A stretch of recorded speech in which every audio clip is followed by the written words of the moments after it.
नमस्कार, मी पंजाब डक।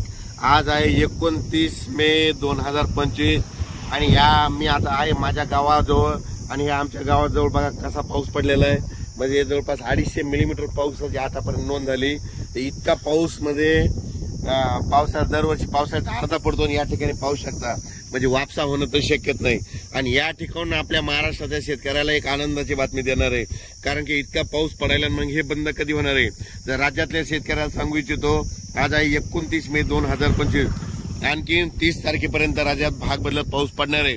पण सर्वांसाठी आनंदाची बातमी, 31 मे पासून ते 5 जून पर्यंत ज्याचं शेत तयार असेल तुम्ही लागवडी करू शकता, पेरणी करायची करू शकता।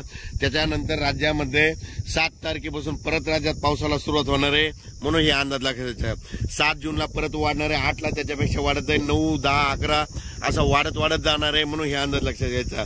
ज्यांचं शेत वापसा असेल तर तुम्ही तुमचं जमिनीची ओल पाहून पेरणी करू शकता। लागवड करायची तर सरकी कापसाची लागवड असेल तर बियाणाला टोचून लावू शकता, कारण की टोचून लावल्याच्या नंतर जरी पाऊस नाही पडला तर ती सरकी उगवते, कापूस निघतो, म्हणून हे लक्षात येतात। पण राज्यात मात्र 31 मेला म्हणजे बघा तुम्ही उद्या 30 मे पासून राज्यात वारं सुटायला सुरुवात होईल।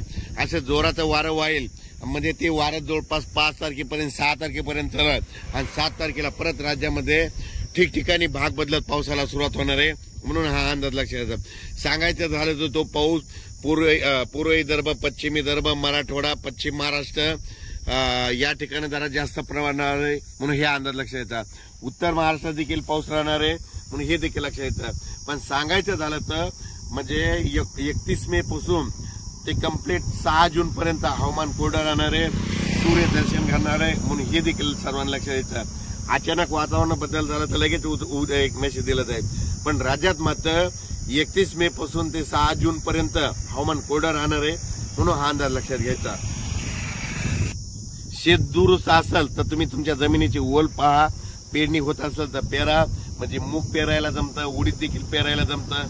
मूग पेरल्यानंतर उगवतं, उडीद निघतो, फक्त सोयाबीन पेरल्याच्या नंतर काय होतं, त्याला एखादा शिपका पाऊसच लागतो।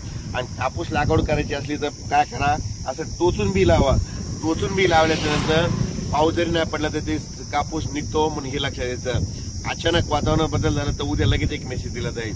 धन्यवाद।